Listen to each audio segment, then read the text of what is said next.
We're back. And boxing is back, man. Beautiful, beautiful weekend of boxing that just passed us. And it's good to have the fights back, right? It's good to have the fights back. Some good and bad. Some good and bad to talk about. What do we have? Josh Warrington back. So what happens, man? The combination, we talked about it. The combination of ring rust and handpicking the wrong opponent. That's what that was. We've seen it in the past. It happened to Danny Garcia against Mauricio Herrera. It happened to Victor Ortiz with Marcos Maidana. Man, these M&Ms are good. So that's what that was. We had Jojo Diaz back. Another disappointment there. I got a lot of thoughts on Jojo Diaz. Not a good weekend for that young man. And a good weekend for Richard Comey, though. We're going to talk about that. Richard Comey was loading up on those right hands. That was a thing of beauty. When you have a guy, Marinez was trying hard to circle away from that right hand. He was trying so hard to circle away from that right hand. He just couldn't get away from it. And Comey was just loading up on that right hand. So that was a thing of beauty for Herrera. So good to have boxing back this past weekend, and we're going to get into it. You see that banner below, man. First of all, hit that sub button. Hit the like button as you come in, as D-Styles always says. Jab that like button as you come in. And hit those alerts, man. Let me get this. It's warming up. Let me take this off. And hit those alerts. That way you know when the show starts. Because I hop in. I don't have a set time like these other guys. I hop in at whatever time and just freestyle this thing. So make sure you hit those alerts. That way you know when I'm live. And for all those people in the archive, comment below and hit that like button. Same thing. I've been getting a lot of archive views looking at the analytics. So I appreciate everybody hitting, and a lot of new subs as well. So I appreciate all those new subs as well. So, but let's hop into it. A lot of other news too, and we're going to preview this weekend because a lot of good fights coming up this weekend. Broner is back. Adrian Broner is back. Some fights pushed back, and some other good fights this upcoming weekend. And Canelo is 2 weeks away from fighting. So we got a Canelo fight coming up in a week and a half. Beautiful things. But let's hop into what happened this past weekend. Let's start with Richard Comey and get this out of the way before we get into Warrington and Jojo Diaz, because a lot of thoughts on those two guys. And those two guys, to me, disappointed this past weekend for different reasons. Richard Comey. It's good to have that guy back. It's always good to have a guy come back after a loss, after a devastating and brutal loss. He lost to Teofimo Lopez. No shame in that. No shame in that at all.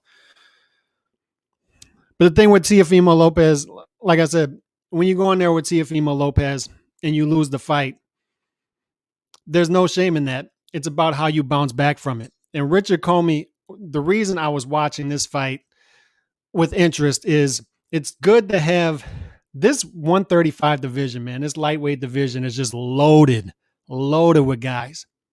So it's nice to have a guy like Richard Comey active and successful, because it gives you that gatekeeper opponent, the perfect gatekeeper opponent.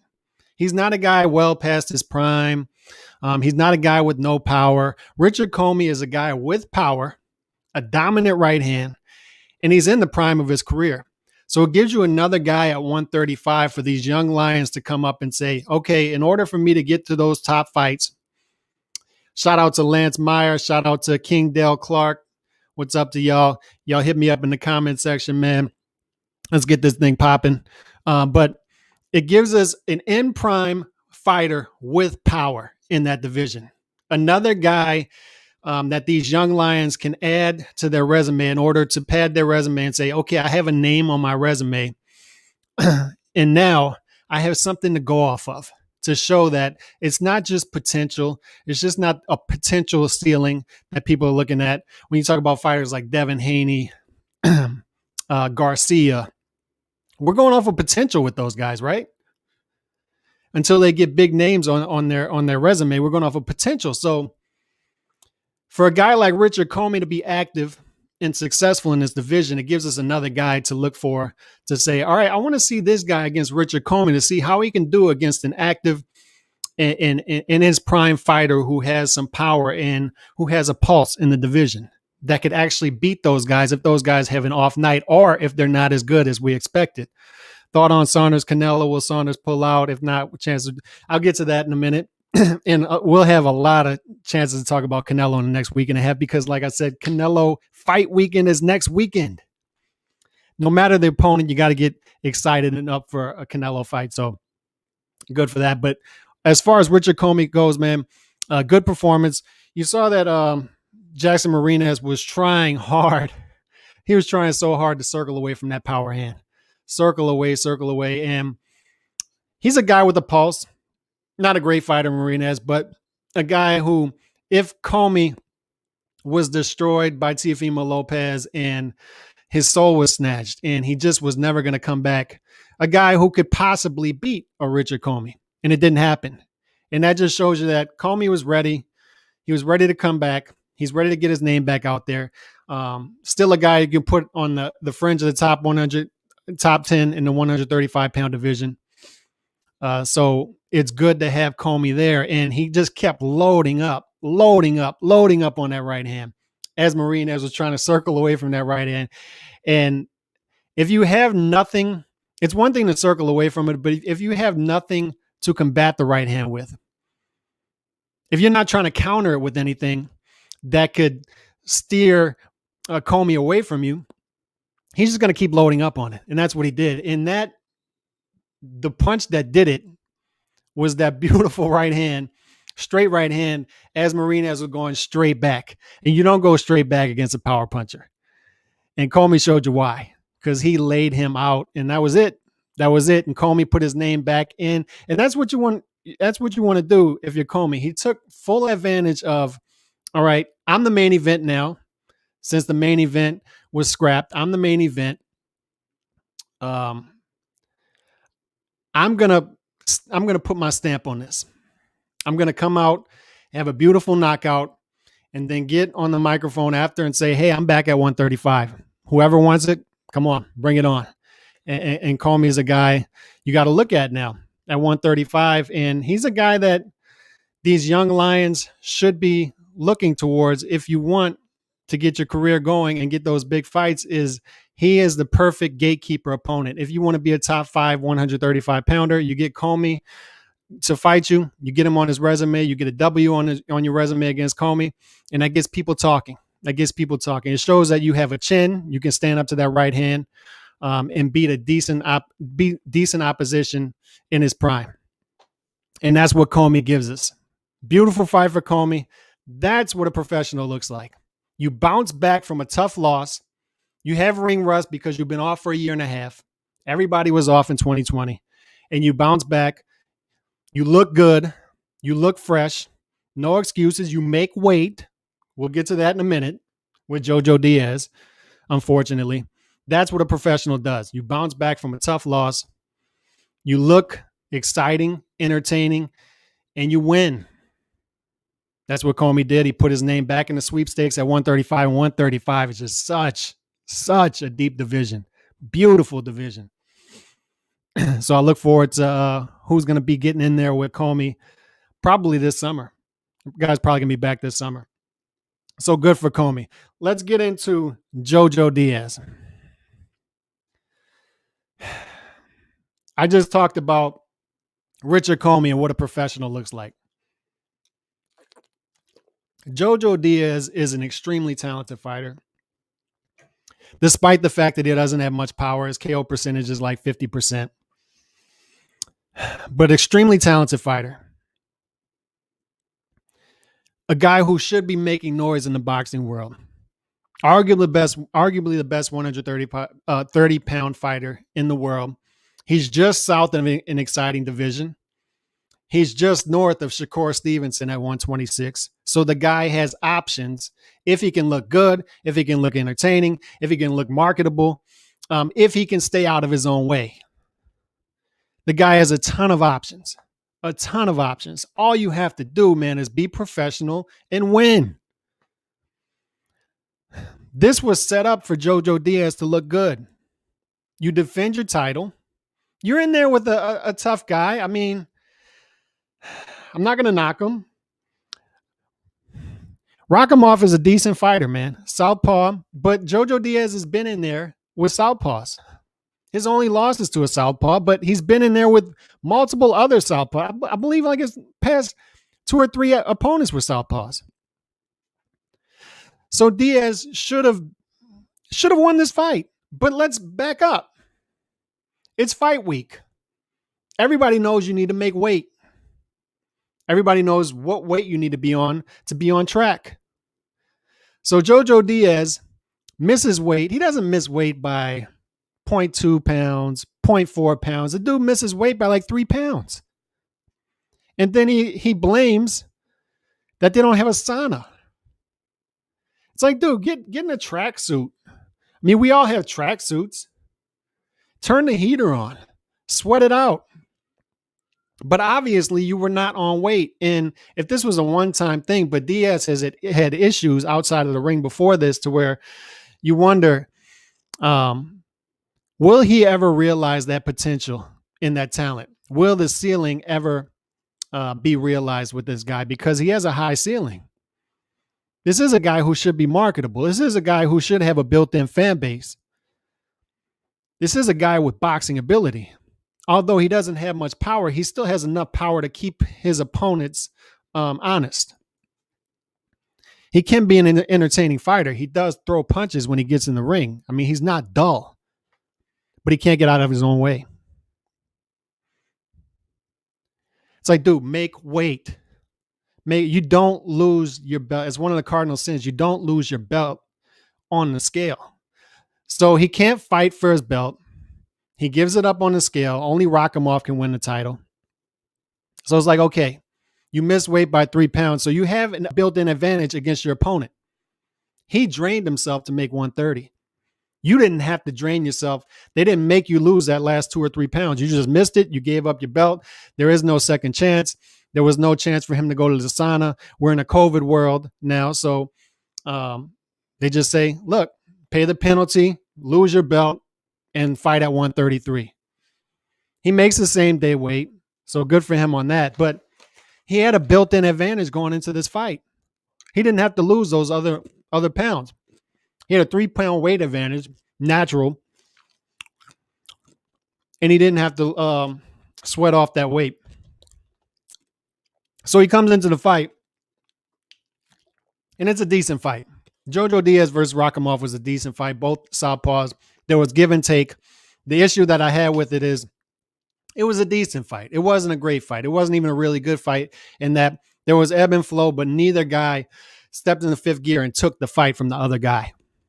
It never popped off. You know, it's like a firework that you set and it does some sparkles, but then it never pops. That's what this fight was.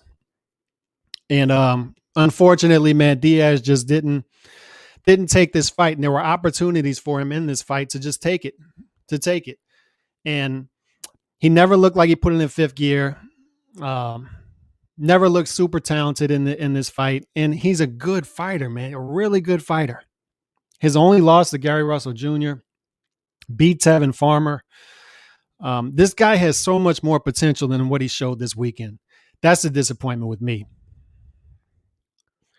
He's a guy who should beat a Rakhimov. There's no disrespect to Rakhimov. A good fighter, sharp southpaw, has skills. But a Jojo Diaz should be beating this guy 9-3, 8-4. And you could argue, I saw scorecards that had a 116, 112. I didn't score the fight. It felt to me like Diaz was a little better. But I can't argue it either way because I didn't score the fight round by round. So 10-point must system can be a little deceiving. It felt like Diaz was a little bit of a better fighter in this fight, but I didn't score round per round to see. But saw a lot of scorecards, 116, 112, 115, 113. So maybe Diaz did enough to win on the scorecards, but he wasn't complaining much after the fight. But my big issue with it is it seemed like a theme in that he was just disappointing this weekend. Missing weight. not putting into fifth gear in this fight and taking it from Rakhimov. And then after the fight, calling out every fighter at 130 when, dude, you lost your title on the scale and you didn't even win your fight. It was a draw. So when you do that, do you really have the right to call out every other fighter? The person you need to be calling out, first of all, is yourself, but then call off Rakhimov for a rematch. You didn't beat him. So who are you to call out all these other guys? You calling out Valdez, Burfict, all these other guys when, dude, you didn't even win your fight and you missed weight. And then the other issue is you're saying you're calling out all these 130-pound divisions. You need to make 130. So you clearly missed 130. So what I was expecting was for him to come out and say, I just can't make 130 anymore. I need to move up to 135. But that's not going to happen. He's staying at 130. So tough weekend for Jojo Diaz. I expected more from this guy. Just didn't get it.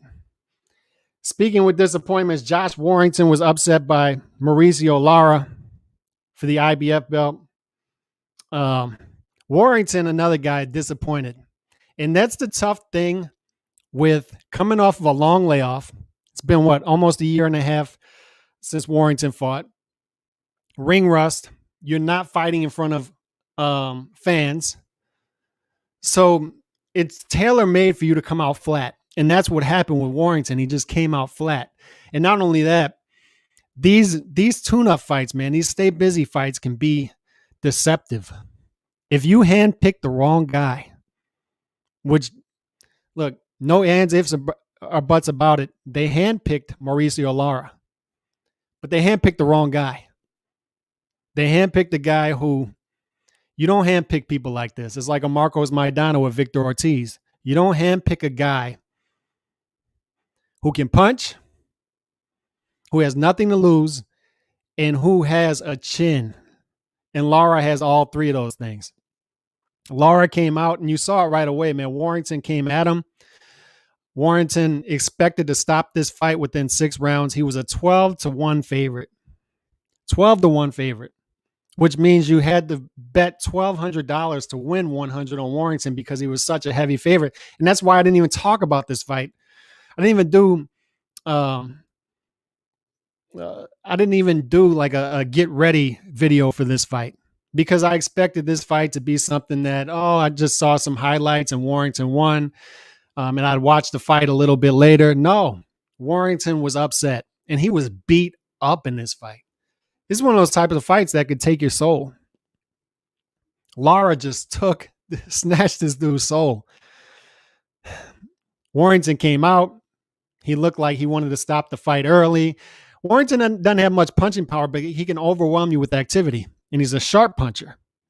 He can keep you busy. He can throw from multiple different angles. He can go downstairs. He can go upstairs. And Lara was just not troubled by any of it. I never saw a point when Lara was hurt by anything.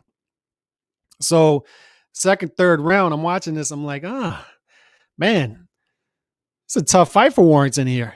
He's in a little bit of trouble, but I still expected Warrington to figure it out as the fight went on. But what happened instead was fourth round, Lara catches Warrington with a hellacious shot. Hellacious. Warrington goes down, and he was lucky to survive that fourth round. He was dead on his feet when the bell saved him.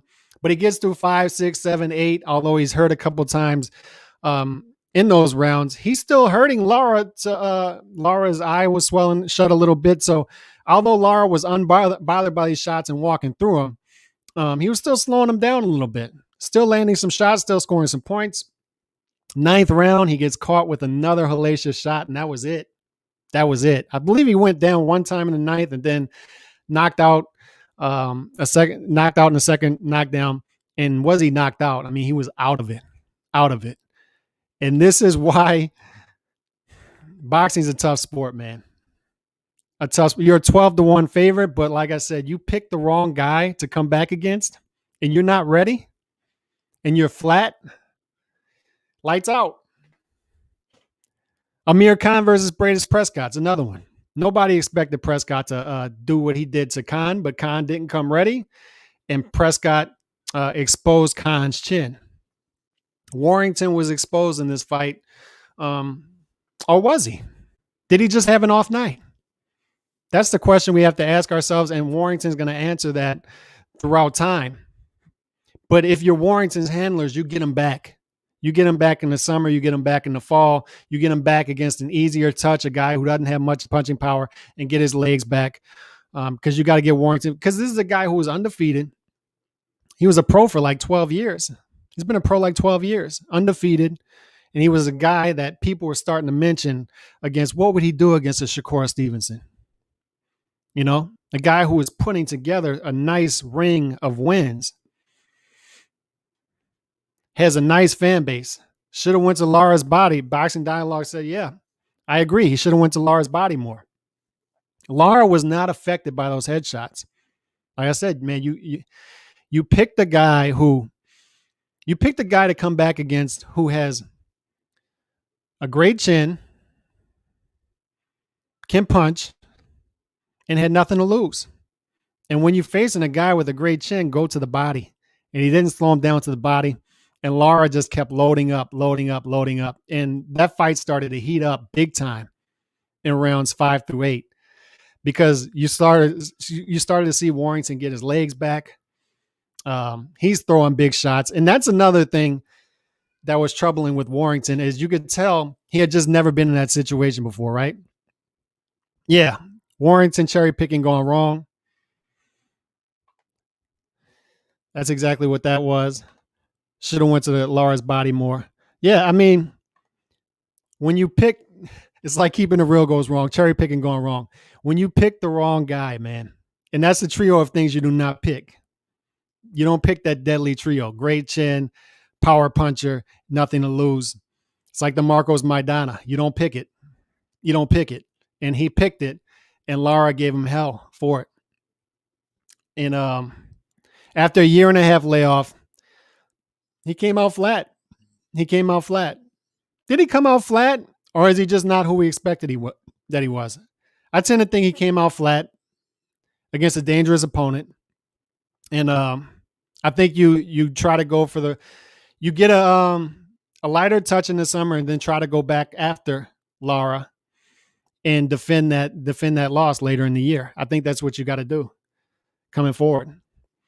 But he just looked like a guy who had never been hurt like that before. And instead of there was a point in that late in that fourth round, he got saved by the bell, but he should have went and took a knee for a second knockdown and gathered himself. Didn't do that. Never clinched, which I like that as a fan. I like guys who keep their hands free, give us a war. As a fan, I love seeing that. I love seeing the exchanges. So even though Warrington lost, he's a guy who I'm going to continue to watch and be a fan of because I like entertaining guys, win or lose. But as far as talent-wise and ceiling, and is he one of the best fighters? To me, he showed that a lot of inexperience in that he didn't know how to handle getting hurt. He never clinched. He never bought himself time, never used a jab. He was loading up on shots as Lara was trying to stop him. He was just loading up on shots, and they're throwing hooks like it's a Rocky movie. And that is not what Warrington should have been doing at that point. Warrington should have been clinching, buying time, using the jab, trying to box, try to use some lateral movement, but he had no legs. He was done. So just a tough night for Warrington, like Jojo Diaz. He disappointed. And just a disappointing weekend for those two guys. But for Comey got himself back in the mix. And like I said, man, this podcast is being brought to you by Ozarka Water and peanut M&Ms. There you go. There it is right there. Thanks for all the people commenting, by the way, and everybody in that live stream. And make sure to put comments below if you're watching the archives. Been getting really good views on the archives. Shout out to everybody who subbed. Shout out to everybody hitting those alerts and hitting the like buttons as you come in. Appreciate all that. But yeah, man, Richard Comey has put himself back in the mix at 135. So I look forward to seeing that 135 division continue to heat up. Just a beautiful, deep division that is. And some other news, man. Canelo wants to fight 6 to 7 more years, he says. That's what I'm talking about. to have the cash cow, the pound for pound king, arguably, allegedly, say that he wants to fight 7 more years, be active. And we're talking about a guy who wants to fight 4 times this calendar year, 5 times in 12 months, fighting in a week and a half.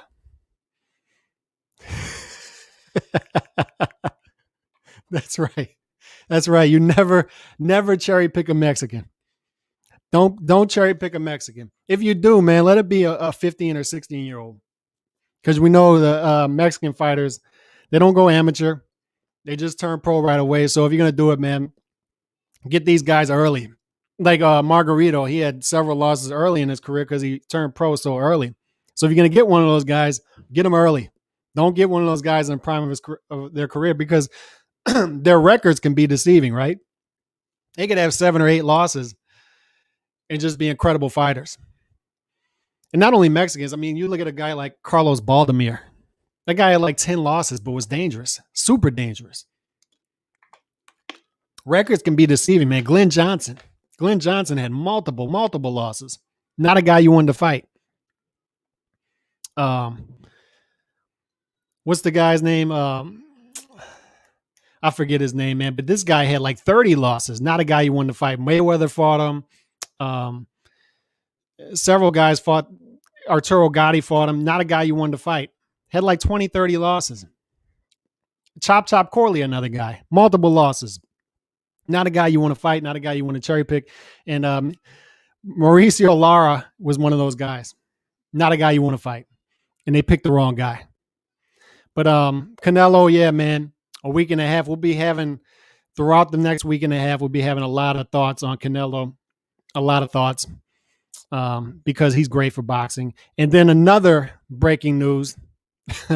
Terence Crawford versus Manny Pacquiao. We're starting to get some rumblings about that fight. And I hope this has legs to it. Because Manny Pacquiao is talking about, I want $40 million for the fight.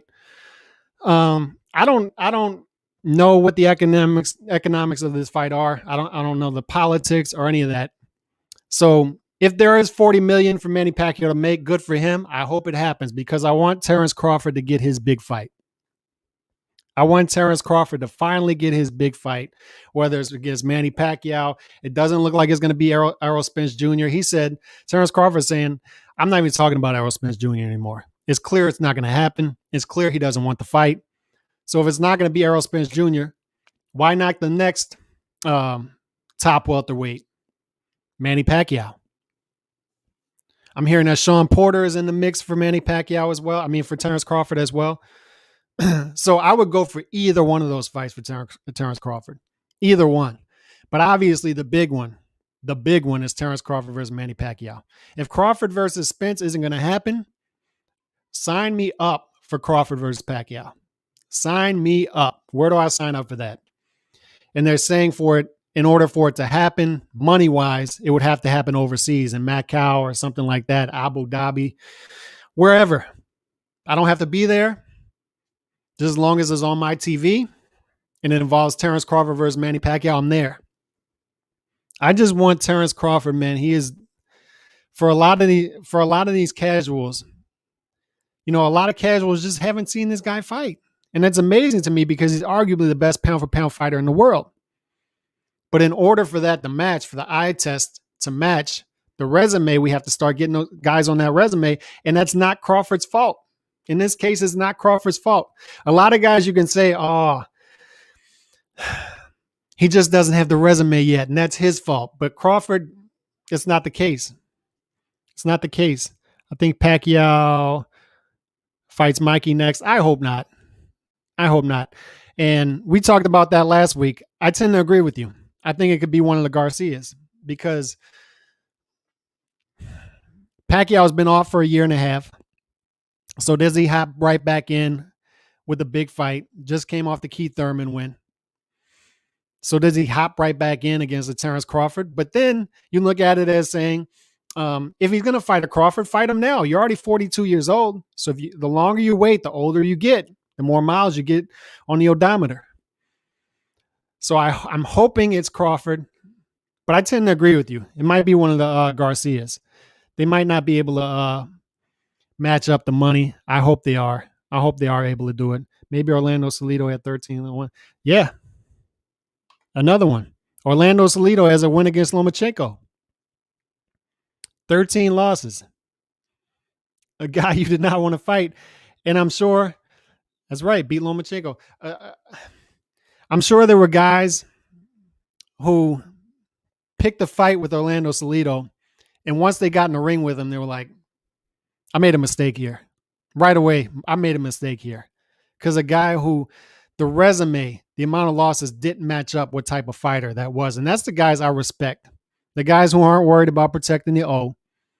They just want to go in there and battle. And that was Orlando Salido.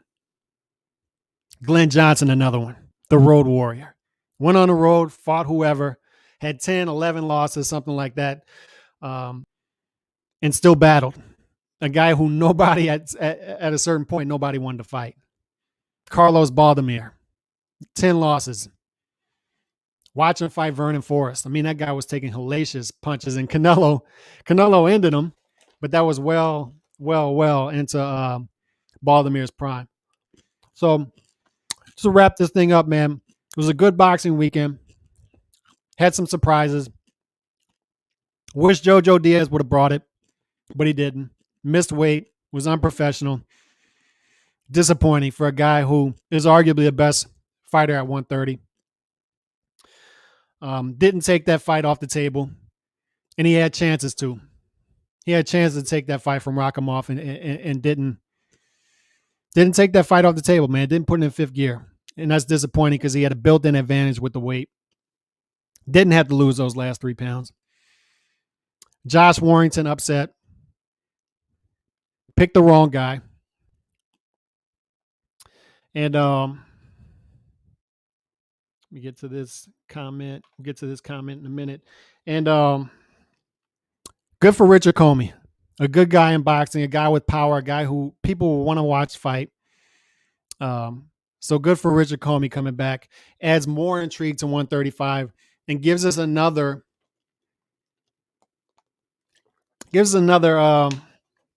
guy, another gatekeeper at 135 for these young lions to try to pick a fight with and see if they can get beyond the Richard Comey test.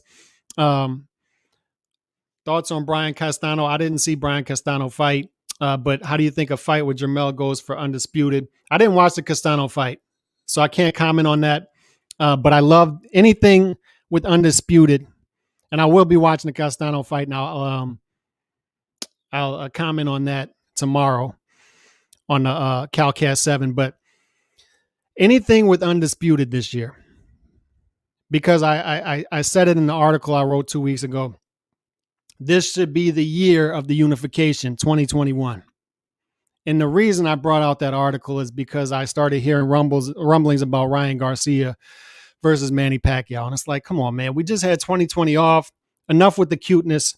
I want to see the top fighters at 135 fight the top fighters at 135. The top fighters at 147 fight the top fighters at 147.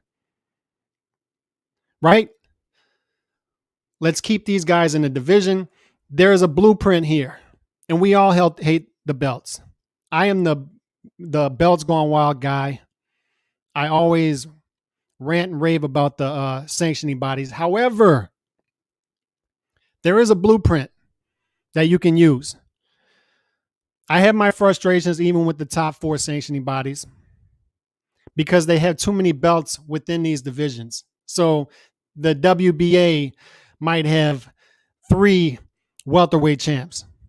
Hate that. However, we know who the top 4 belt holders are in each division.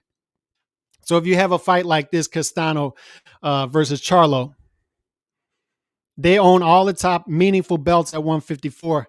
Unify it. Give us the undisputed. I love that fight. Unify that division at 154. Give us a champion at 154.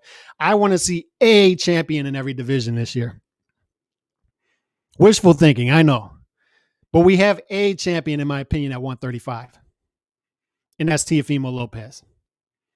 We should have a champion at 147, but we don't. We have multiple champions. I think I know who the best fighter is at 147. It's Terence Crawford, in my opinion. But we have to show that. And the only way we can see that is if these guys fight each other. If Manny Pacquiao fights a Terence Crawford, something like that. Let's make sense of these divisions. So if I can get a champion at 154, give it to me. Give it to me.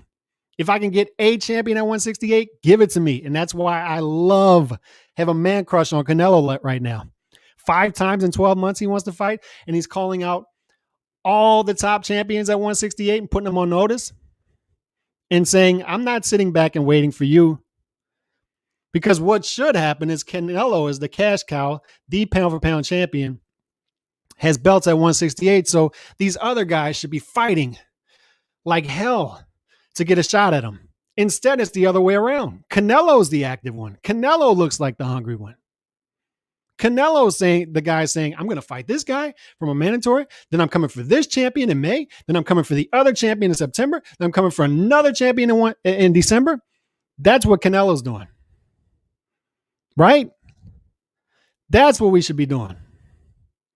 So to answer your question, I love that fight at 154. Give it to me. Even if it's not, as D-Style calling me. Apparently he doesn't know that I'm on a stream. But look, man, even if it's not an exciting fight, it gives us something. It gives us a champion. So loving the Calcast, bro. Yeah.